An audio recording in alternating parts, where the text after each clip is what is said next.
Welcome to the Nevada Housing Coalition Lunch and Learn series. If this is your first Lunch and Learn with us, welcome.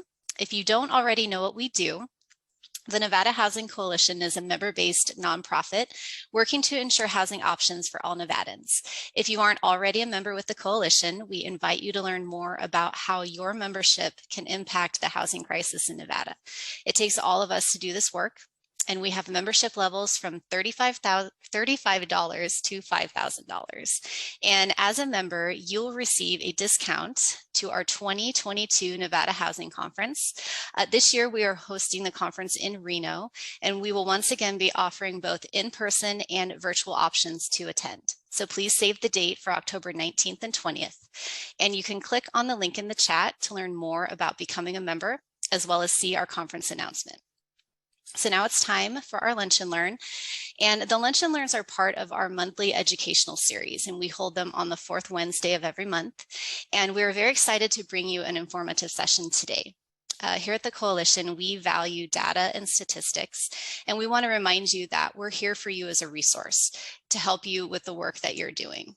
So if you haven't yet visited the resources page of our website, this is a great place to find relevant information, and Christine will be dropping the link in the chat. The reports and the data that we share on this page can really help support you in the work that you're doing in advancing solutions for our state. One of the newest resources that we have is the Nevada Affordable Housing 101 Toolkit. This resource was created in partnership with Enterprise Community Partners and Charles Schwab Bank, and it was created to give a better understanding of the complex topic of affordable housing in Nevada. The toolkit helps define housing and affordability, and it gives an overview of things like area median income, housing supply, policies, and financing. We will keep this toolkit and all of our other resources updated with relevant data as we receive it from our partners, such as the National Low Income Housing Coalition and the Nevada Housing Division, who are our guests today. So now I will introduce our moderator, Aaina Sharma. Aaina works as the project manager for Praxis Consulting Group, which helps to develop and finance affordable housing. Aaina is responsible for preparing funding applications, assisting with lender and investor procurements, managing financial closings, and assembling due diligence. She is also a research and data enthusiast, which makes her the perfect moderator for our session today. Aaina, over to you. Hi, everyone. As Amanda mentioned, my name is Aaina. I hope everyone's super excited for this informative Lunch and Learn with the Nevada Housing Coalition. This is definitely one of the most exciting sessions for me. Data is what I love, and probably what all these panelists love as well. As an end user of the reports that we're going to be talking about today, it's super exciting. The reports definitely give us an overview of the market needs, tell us the different types of income levels we're targeting and what needs to be done in our housing market. The reports that we'll be talking about today are the annual Gap Report, which will be represented by Dan Emmanuel from the National Low Income Housing Coalition. And the second report is the annual Housing Progress Report, which will be presented by Betsy Fadali.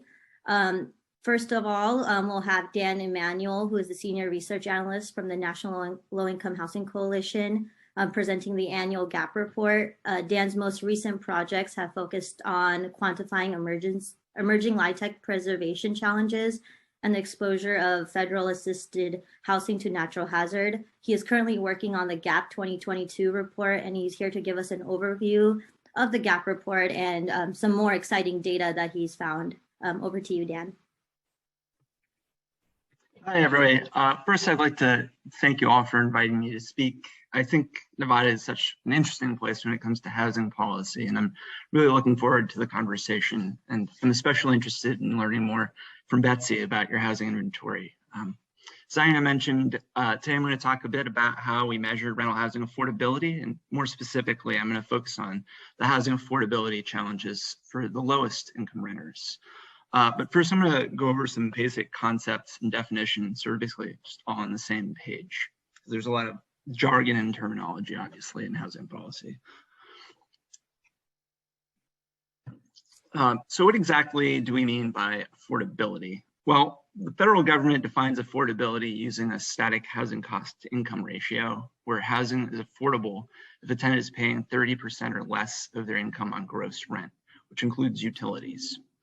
And this is the most widely used housing affordability metric, but there are others like the residual income approach. And today we're going to be focusing on the federal definition though, which is arguably actually a more conservative measure when it comes to measuring housing affordability for lower income renter households. Next slide, please.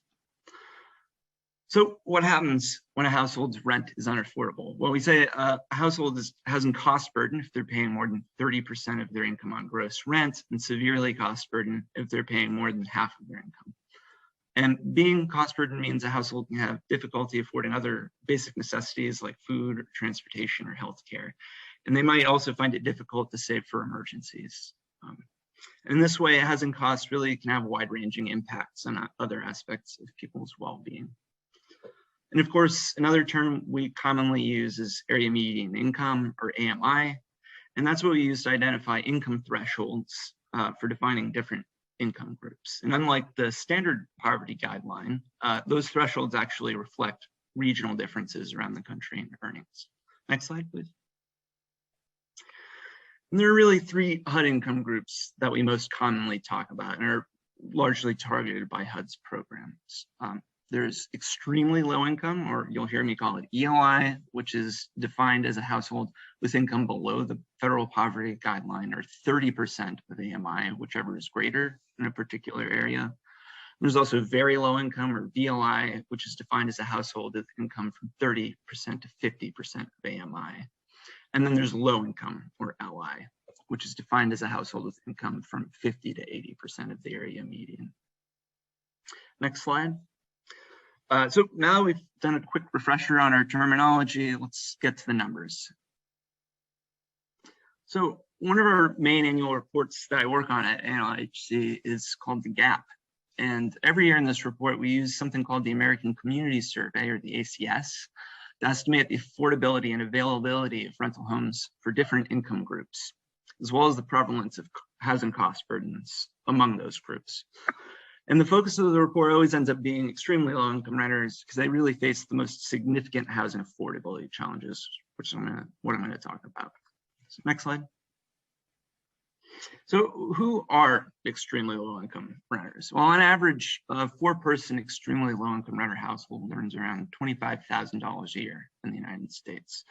And the vast majority of low income renters, extremely low income renters, work in low wage jobs, or they're actually unable to work. So among ELI renter households, about 36% are in the labor force, 30% are seniors, 18% have a householder with a disability, and another 7% are students or single adult caregivers to a young child or another household member who has like a long-term chronic illness. Next slide, please. So this chart shows renter households by income group on the left and rental homes affordable to them on the right. And in the red, you can see there are 10.8 million extremely low income renter households. And on the left, there are just 7.4 million rental homes that are affordable to them. So in fact, ELI renters are actually the only income group for which there's an absolute deficit of affordable rental homes in the country, nationally speaking. What this chart doesn't account for, though, is the availability of rental homes. In reality, homes that are affordable to extremely low-income households are not necessarily available to them. In the private market, higher-income households obviously often rent homes that are affordable to lower-income households and vice versa. So what we really want to measure actually is both the affordability and the availability of rental housing for different income groups. Next slide. And when we account for both affordability and availability, we find there are just 37 affordable and available rental homes for every 100 extremely low-income renter households. And we also see there is a shortage for very low-income and low-income renters, which becomes a surplus at median income. Next slide. And all told, there's a shortage of nearly 7 million rental units affordable and available to extremely low-income renter households in the US. Next slide. And this lack of affordable housing means that 70% of extremely low-income renter households are severely cost-burdened, paying more than half of their income on rent and utilities. And extremely low-income renters account for nearly 3/4 of all severely cost-burdened renter households.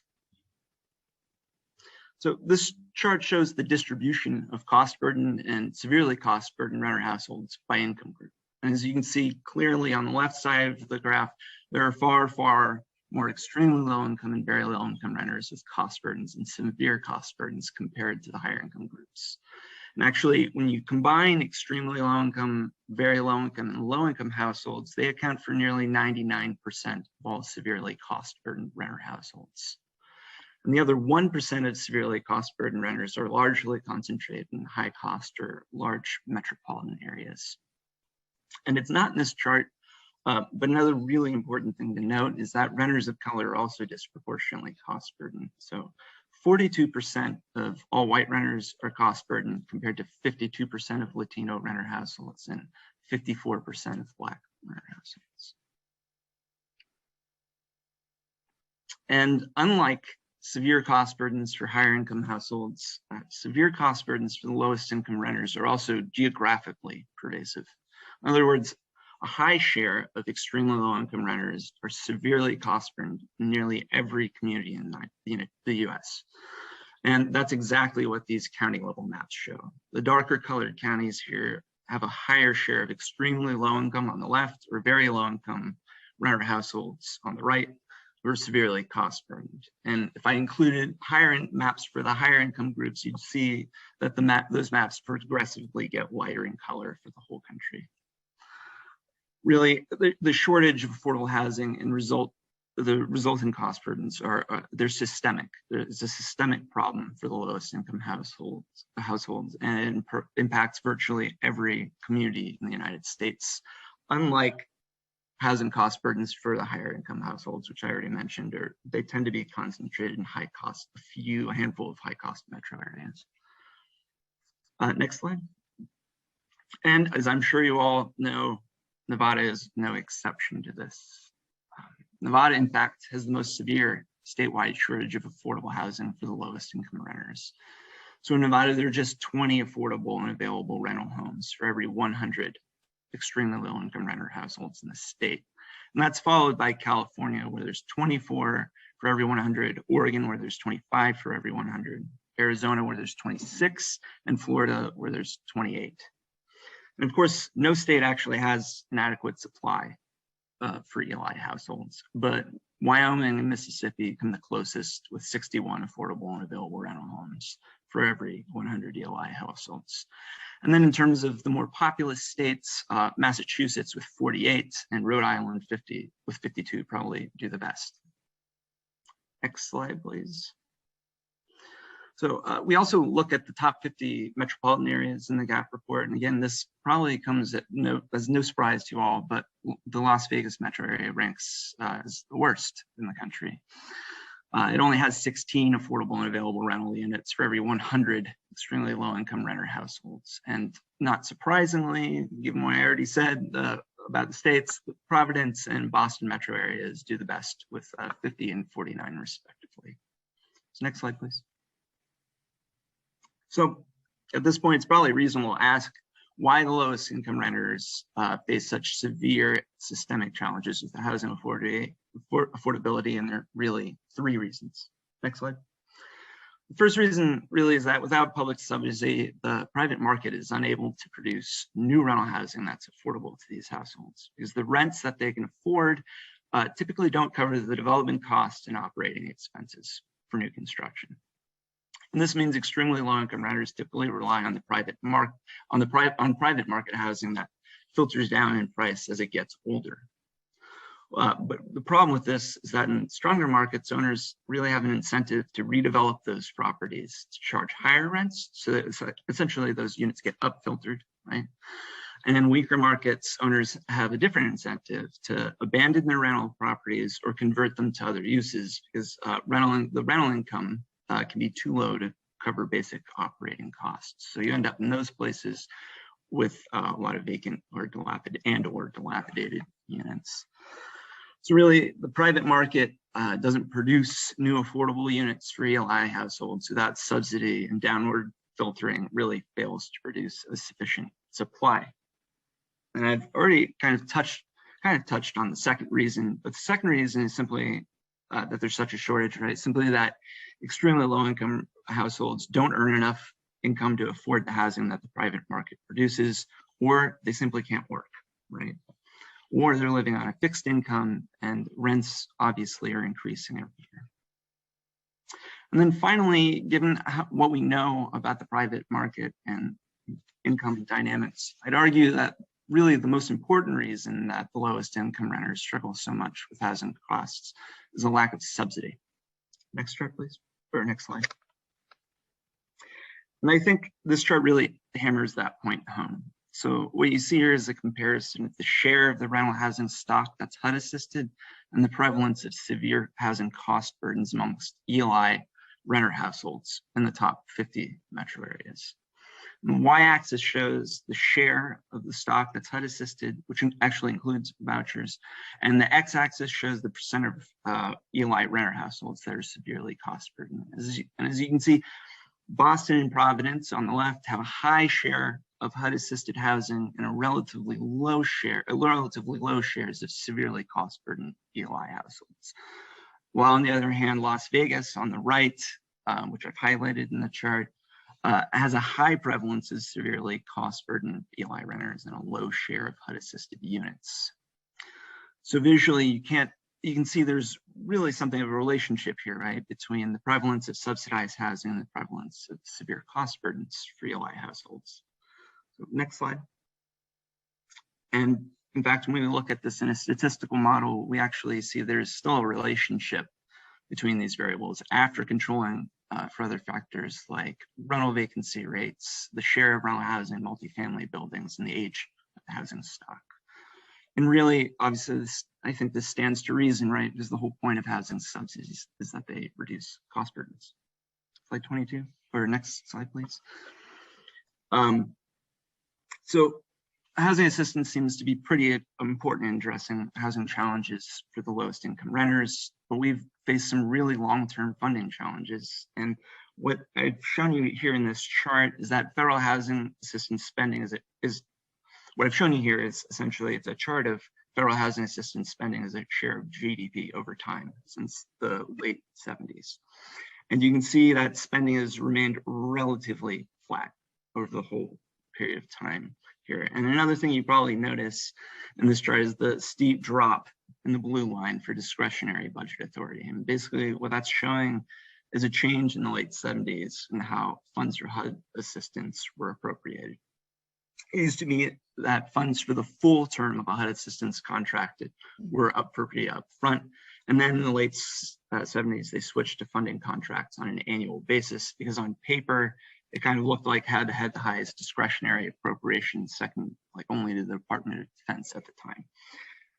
But in the long run, this change was kind of problematic because it means we have to fight for annual appropriations for existing HUD contracts now before we can really increase funding for new units. So basically, it used to be a lot easier to increase funding for new affordable housing before that kind of shift in the accounting. And of course, there are other folks who've looked at this and have found that since the 80s, housing assistance has fluctuated between reaching only 1 in 4, 1 in 5 renters who are eligible to receive it. Essentially, the federal housing assistance is nowhere near being an entitlement, and we need to increase it to solve our worst housing problems. So, next slide. To summarize, first, the lowest income households face the most significant challenges with housing affordability. There's a national shortage of 7 million rental homes affordable and available to them. It's a systemic problem. And two, because this is a systemic problem, Nevada isn't really alone in facing these challenges, but its challenges are pretty severe. There are just 20 affordable and available rental homes for every 100 ELI households in the state. And then finally, three, we actually can solve this problem, and there are very clear policy mechanisms for helping Nevada's lowest income renters. Really just have to fund these mechanisms and use them effectively. With that, I'm ready to hand it back over to you, Aaina. Thank you, Dan. That was a lot of information, great information. I definitely, one of the takeaways that I got so far was there's definitely a severe need in all income levels, but it's not just impacting the homeless or special needs in populations. It can be our teachers, it can be anyone. So there's definitely need. I bet we'll discuss this more later on in our Q&A session. But for now, let's move on to our next speaker, Dr. Elizabeth Fadali. Betsy has been working at the Nevada Housing Division for the past 9 years, where she is tasked with creating and maintaining a statewide low-income housing database.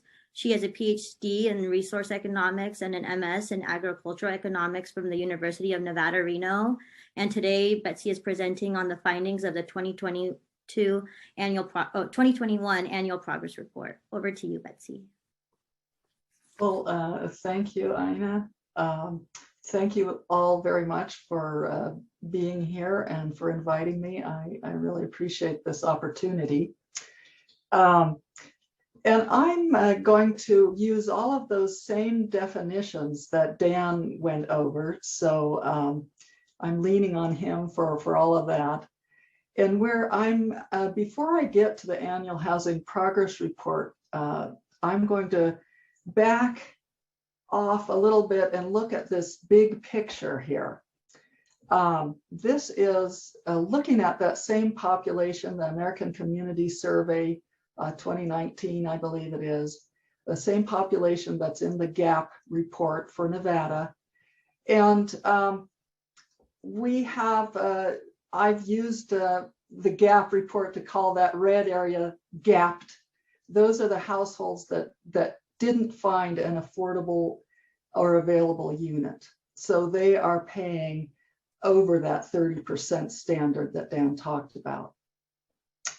And and I'm talking about very low income renters here, not just extremely low income renters, although this is inclusive. My group here is inclusive of extremely low income. Let's look at that weird little slice that I have that's both red and blue. I think that's an interesting slice to look at. Those are households that are both rent burdened and they're in a subsidized unit. How does that happen? That happens, it's most typical in a tax credit property where we might have a maximum rent set aside for, let's say, 60% of area median income household. That rent, that maximum rent, might be above the 30% standard that we had for, say, a 50%, a household with 50% of area median income. So they can end up having some rent burden still. I think an important thing to think about with this is that we with the data, we like to talk about either you're rent burdened or you're not. But in reality, there's a spectrum. You can be a little bit rent burdened and a lot rent burdened. So you could be paying $50 more than that 30% standard that Dan was talking about over your 30% of income, or you could be paying $500 a month over your income. There's just a wide range. Tax credit properties from my research are around 30% on average below the average market rate unit. So probably those households have had some of their rent burden problems solved. Next slide, please. Well, now we take away those burdened households that didn't find any affordable and available unit. What does our solution set look like? What are the types of housing that very low income households are finding that are affordable? And right now, let's look at the green slices over there. At least back in 2019, according to my best guess here, I've looked at all the numbers, I think that there still were quite a lot of very low income households. We're talking about a little bit higher some of those households have a little bit higher income than the extremely low income. They were able to go out and find affordable units in the marketplace.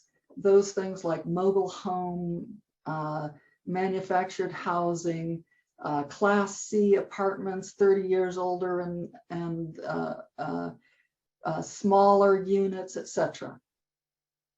So that has been a very important source of affordable units for even for very low income households. Another piece of the market, green slice there, is that there are a lot of very low income households that are able to use housing choice vouchers or VASH vouchers in the marketplace. Those vouchers are a sliding scale subsidy that means that those households are going to pay around 30% of their income, whatever their income is, for their rent and utilities. And they're able to take those out into the marketplace and find units. So that's another very important solution. Next slide, please. And now this blue and that little blue-red piece, those are the units that I'm talking about when later in this presentation, when I'm talking about tracking the number of subsidized units. Various different types of subsidies that we have. In addition to our sort of partially helped households there, we have subsidies, subsidized units such as public housing, the housing that has a full sliding scale type of subsidy attached to the units. Those are going to be especially helpful for the extremely low income households. We have many of the tax credit units that have a mixture of subsidies. So there might be somebody in a tax credit unit with a voucher. That is actually a very helpful way of finding affordable housing for an extremely low income household especially, and for very low income households. There could be other units that are a mixture of subsidies. So they might have a HUD, a rental assistance contract with a tax credit funding that help to rehab those units. So this is what we're looking at when we're talking about that subsidized inventory that I'll be tracking as we come up here. Next slide, please. So with the annual housing progress report, we're not talking about the entire state. So we have to think in terms of Washoe and Clark County now. Next slide, please. The annual housing progress report comes about because of a statute passed in 2007. It's NRS 278.235, and it requires certain jurisdictions, and those are Clark and Washoe counties and the cities within those two counties. They must adopt at least six of 12 measures that are meant to help maintain and develop affordable housing. The definition changed to 120% AMI, helping households below that level back in 2019, according to my reading of the NRS change. However, the 99% of what is reported to me has to do with affordable housing measures that are helping 80% of AMI households, that is low income and below.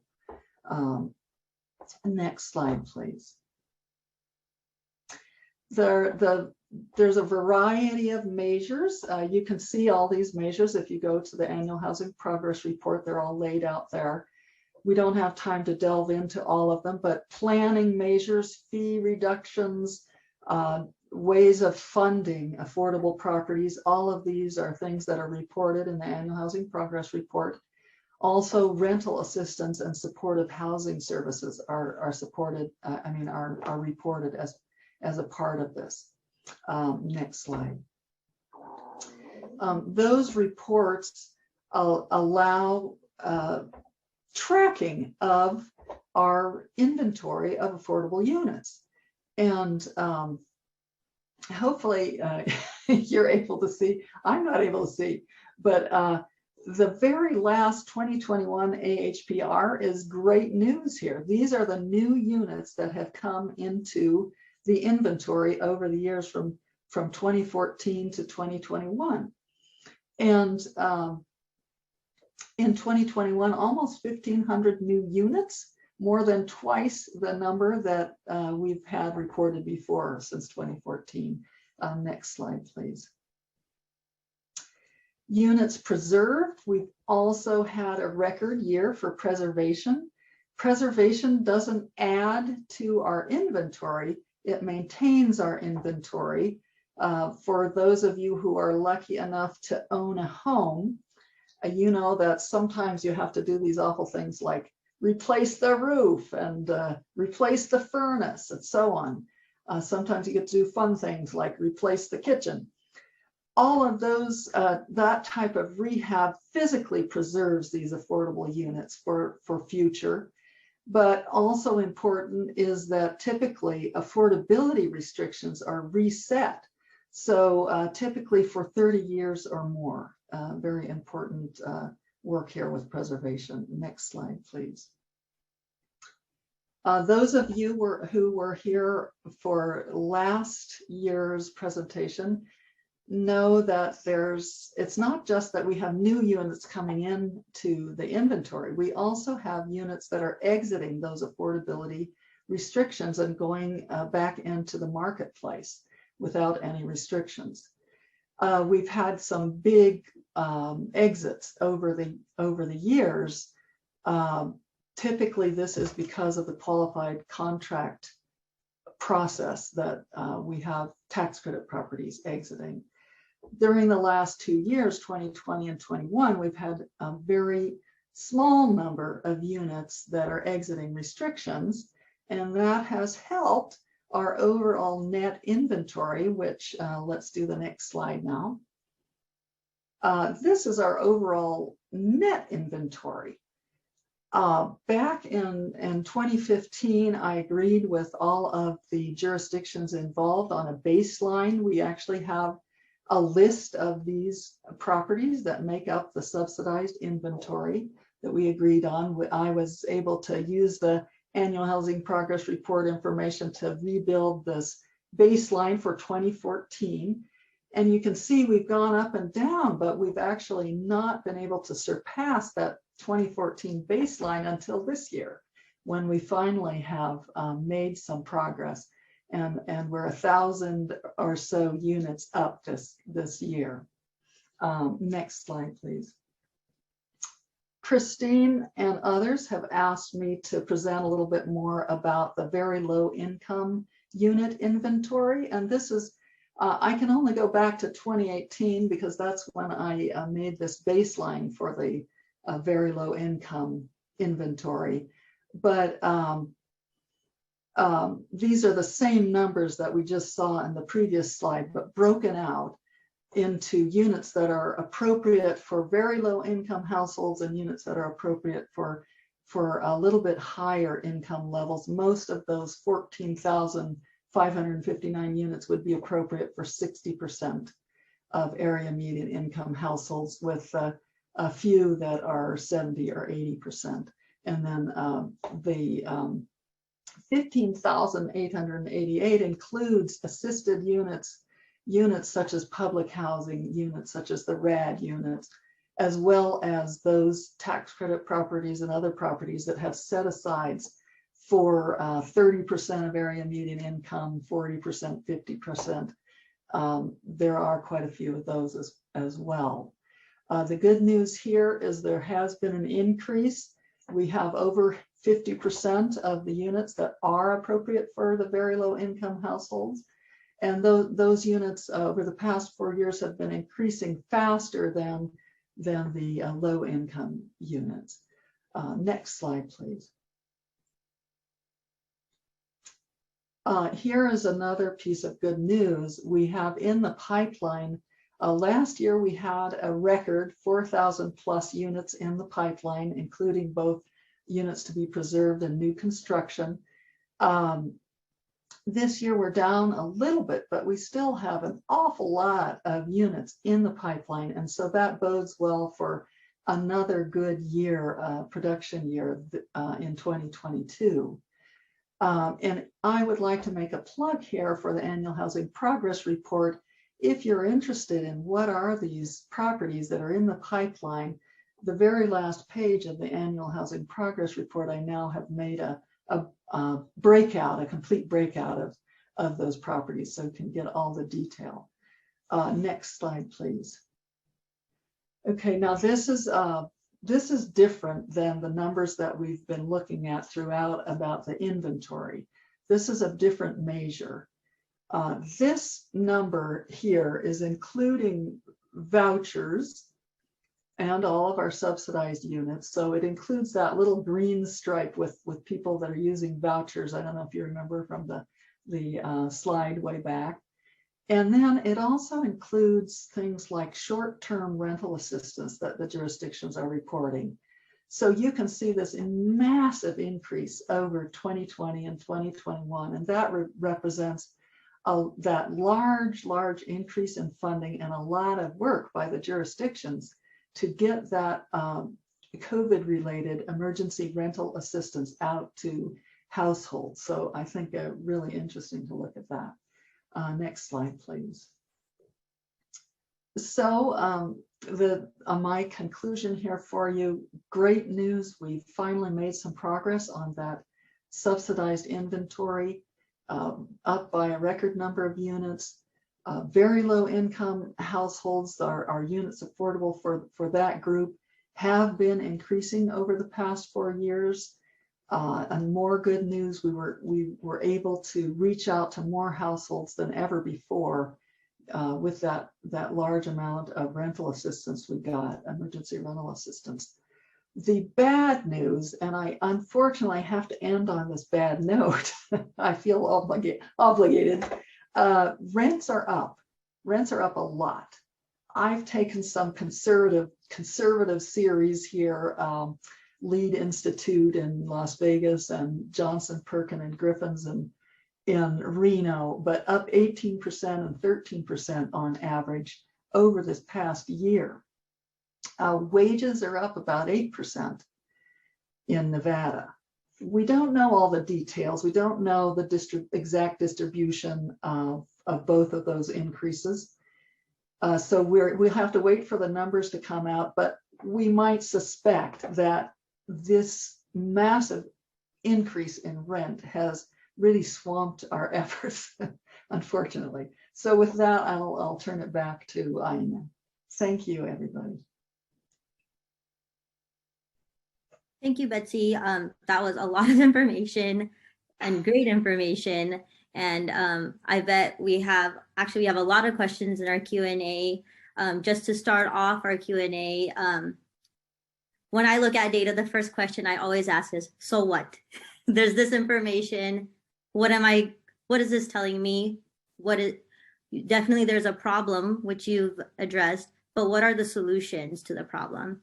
One of the questions that we have in our Q&A, and I bet that's on a lot of people's minds, is what are the mechanisms to help solve the problem? I'd like to open it up to all the panelists to answer that question for us today. Well, one thing I would say is I think for the most part, the problem that we're talking about is rent burden.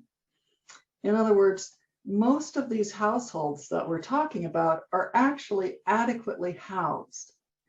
Their problem is that they are facing, they have a fairly small income that they're trying to spread over both this rent that's very high and other necessities. And so if you back up and you look at it that way, you see that you have to start with income. there can be solutions that have to do with income, like the earned income tax credit, like universal basic income, like raises in minimum wage. And then you can have more housing-based income, like the renter's tax credit, vouchers. And then, of course, you can get to the housing portion.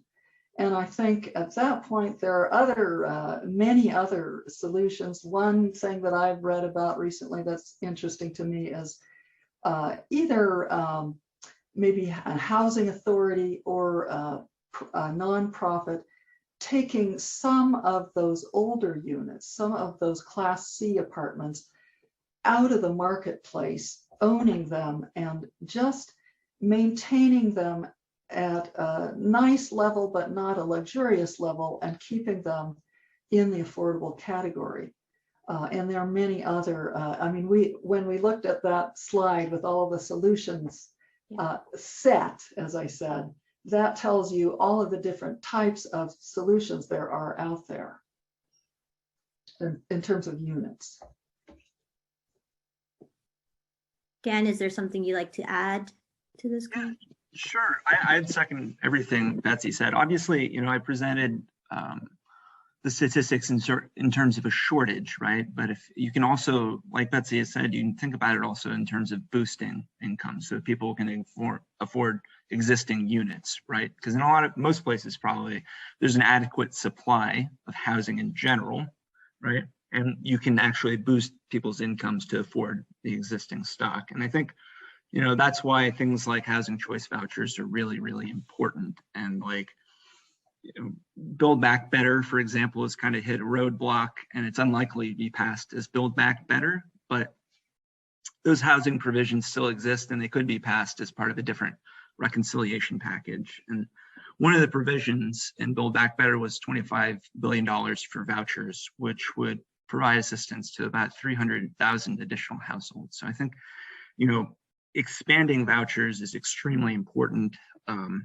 Minimum wage increases are important. I think that has helped. I think recent efforts in the last half of the previous decade to raise state and local minimum wages probably had an effect on reducing some housing cost burdens. But we also have to remember that wages alone aren't going to do that, because just so many ELI households aren't even part of the labor force, right? They're people with disabilities or they're seniors. So I think that's also one reason vouchers are so important. And then also, just to go back to what Betsy was saying about the importance of preservation, which is a topic we don't talk nearly enough about in housing policy. And Betsy has amazing data for, like, Nevada is like, the data that she has about your housing inventory is like, few states have that kind of information. It's really impressive. It's awesome. But going back to this topic of preservation, I think Build Back Better also had a provision for $65 billion for public housing preservation. So I think preserving our existing supply of public housing is like really important, because there's a huge capital backlog right now in public housing, and we're losing tens of thousands of public housing units just through federal disinvestment. And that's tragic for the tenants, and it's bad for housing policy. And then I'd also add, you know, I think the National Housing Trust Fund is another really important component of Build Back Better, and that, you know, it's really well targeted to meeting the needs of ELI households. And the formula for allocating it actually makes sure that it's reaching communities that really have a high degree of housing needs for ELI households. So that's what I would say generally. Those are the kind of the main mechanisms that I would point to for addressing the problem. And Aaina, do you mind if I pop in here as well? Yeah, sure. Yeah, I think, you know, Betsy and Dan, you really show the complexities, right? And really the multifaceted approach we have to take to affordable housing. And the questions are so good, and they really hit on how the solutions are, they come at the federal level, right? So our congressional delegates who are listening to us, right, and engaged, the housing provisions, however they move forward, would make a significant impact in Nevada. We have a huge shortage of vouchers, and the way that I understood the provisions going through is the vouchers would be looking at need. which Nevada's need for extremely low income and those who would qualify for vouchers is very high. So certainly the coalition is supporting that. And then we have the policies at the state and local level. Some of the areas, and to kind of expand again, even beyond vouchers, is our inventory, right? So I loved your good news, Betsy. Thanks for sharing that this year. Last year we were still flat, and the trajectory does look up. And that's also because of a couple major commitments recently. And Aaina, this is in your world, right? When you're putting together affordable housing finance packages, the state just committed $300 million, or 87% of our tax exempt bond authority. And what that means for the group here today is that units built with low income housing tax credits represent most of Nevada's inventory, I think. Am I right, Betsy? Yes. So it is our #1 production tool for increasing the number of units. And our shortage, I'll lean on extremely low income numbers. We have a shortage across the board, but you know, Dan provides those amazing numbers. It's 84,000 units we're short of extremely low income, and 105,000 units. Now, it's not a combination of just units and inventory, it's also subsidies. So again, multifaceted. But the point is, we are finally going to start moving the needle with a commitment of 87% of our bond, tax exempt bonding authority. And then the American Rescue Plan Act funds, the recommendation to invest $500 million is huge. You know, to take about 60% of that 500 million, or 300 million for multifamily where it scales, and for preservation, right? We certainly can't lose it. Ideally, the federal government, Dan, comes in and helps us with some preservation funding, but to be able to prioritize ourselves as a state for the first time, preserving our existing affordable housing units is awesome. So the solutions are so many, and they happen at the federal level, the state level, and then at the local level with implementing good policies and distributing it, which we do have a lot of great partners at the table. Thank you, Christine. I mean, as both of our panelists and Christine has mentioned, there's many solutions. We just need to figure those out one piece at a time. I know we're heading towards the end of our webinar at this time. We had a lot of information. We are able to answer a broad question with many solutions. Christine, I don't know if we want to answer another question or if you'd like to close out. Really up to you. So I think I'm so excited that there's so many questions, because I could have a data research and analysis conversation for a half a day easily, and a full day. I think Dan and Betsy would participate, and Aaina, you would be leading the charge.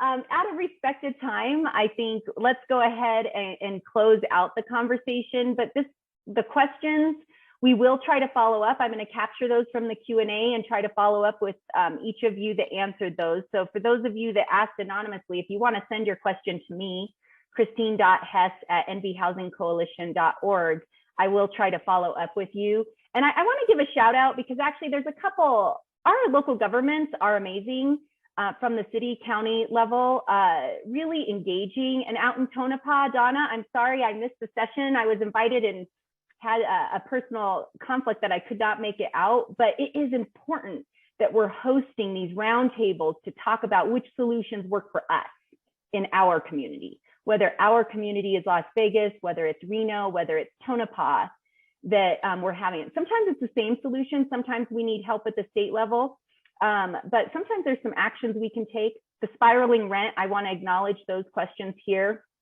and how our inventory could help. Definitely addressing our inventory could help, because people might have an affordable place to live. That said, it doesn't help today, as we're seeing a lot of the rents go up and there's a lot of people suffering. So I do want to recognize that Nevada has some real challenges, especially associated with our shortage. But Aaina, if you're okay with that, we'll get back to you. I'll work with you to follow up with the Q&A. Yeah, that sounds great. Awesome. Dan and Betsy, thank you. Aaina, wonderful job moderating. And thanks to all our attendees, and you will receive a link to the recording and a copy of the slides. And I highly recommend keeping the link to the recording handy as you look at the slides, because I know when I looked at last year's, I was constantly listening to Betsy's analysis again. Awesome. Thanks all.